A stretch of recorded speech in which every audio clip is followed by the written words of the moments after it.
Assalomu alaykum, hammaga xayrli kech. Keyingi mijozimizni xudo xolasa ishlar sifatli bajarib berdik.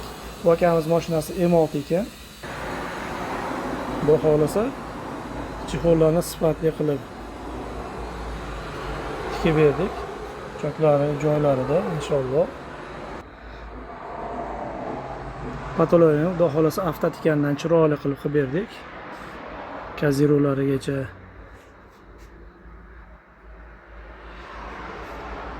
inshaalloh, xudo xolasa stoykalarni ham, kraskalarni chiroyli qilib ideal holatda tayyorlab berdik.